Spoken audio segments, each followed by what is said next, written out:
24, time is 10 a.m. In attendance are Commissioners Brooks, Matari, and Duncan. Are there changes to the agenda?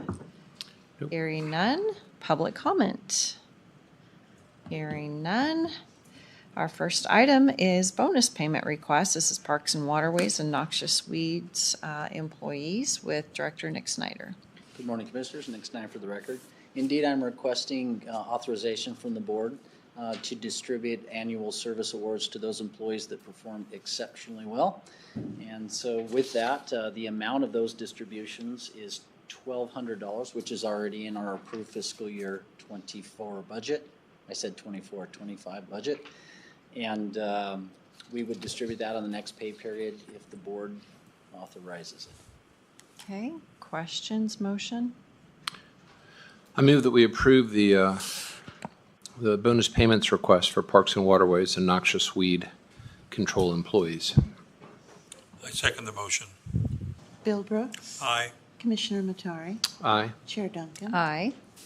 All right, thank you. Item 2, bonus payment request.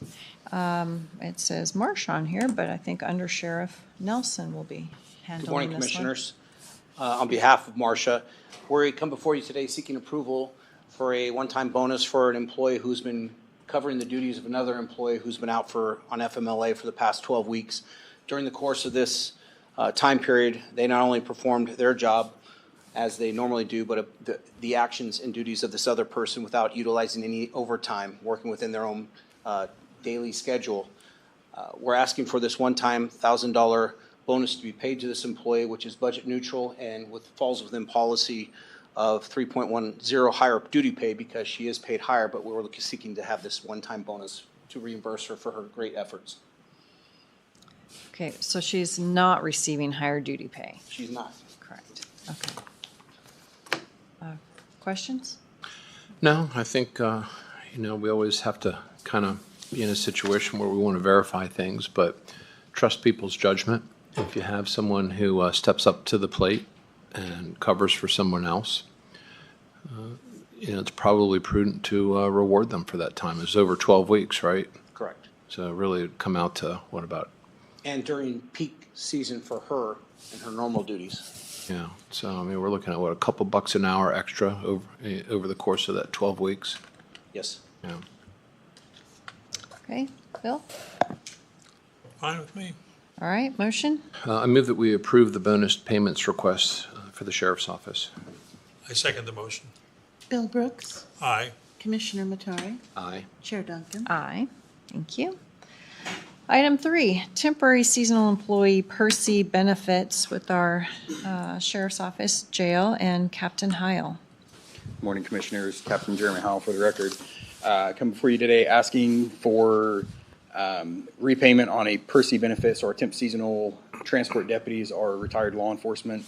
And if they work 19 and a half or more than 19 and a half hours a week, they have to take a 30-day break in service every 5 months or 150 days. And with our transports, with our 7 temp seasonals, our 5 full-time, plus the supervisor that has been replaced recently, this employee worked 153 days trying to cover down and make sure we get all the extraditions, all our transports in the state, out of the state, and in the city. And it is a payment of $1,927.18 that I'm asking that we pull out of the temp seasonal budget for this one time, and then moving forward, we will ensure that it does not happen again between the employee and the supervisor. And is there an agreement that is signed? There is, and this employee did sign it, and I talked to Marcia, and historically, we've never run into this, and that's where we're coming down and asking for this one time, not to set a new standard, but to take care of this problem, since I believe we're, as the Sheriff's Office, are partially at fault for not tracking this as well as the employee. And then moving forward, we will track it, and if they go over on their own, then that'll be on them. Thoughts? Well, your staffing levels are still pretty low at the jail, right? Yes, sir. So it makes sense that if you can find help to help in some way, shape, or form, especially retired law enforcement, because they're post-certified, right? Yep. This that- one is. Some of them, but the temp seasonal don't have to be Yeah. because of their break in service. But again, we would like to take care of this employee this time because it's partially our fault, not drive him off and Yeah. not have the help. But at this point, those temp and seasonal people are relieving some of the load for the full-time folks that were still pretty understaffed. Is that correct? Yes, sir. Okay. I mean, the way I see this and looking at the documentation, this is an oversight. Certainly, if you're coming before us on repeat occasions, I would argue you need to change the way you're doing things. But it's an oversight. Bill? No comment. My concern is just making sure that we treat everybody equally and fairly. And if this happens in the future and we say no to the person, then we could open us up to liability. So it's in policy. It should have been noticed. And so I don't want to, punish anyone, but it is in policy, so. Well, I agree with you. The question is, was it a mistake by the county, or was it some sort of an arbitrary decision? And if there's an arbitrary component, I agree that this is a liability to the county. If it's a mistake, then, those things happen. But I agree with you conceptually on that, and so we just can't let this happen again. So all we can ask is that your systems are set up in such a way that it prevents this from happening. Otherwise, we will have some problems.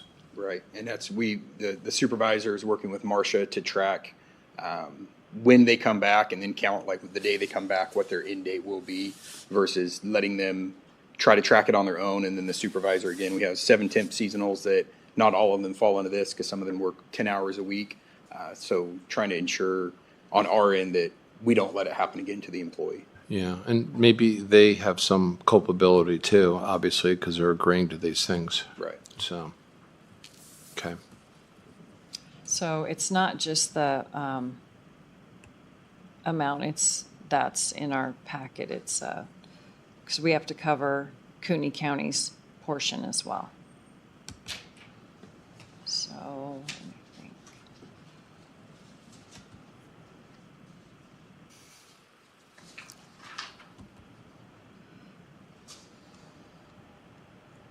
Yeah, this is a $5,400 issue, not a $1,900 issue.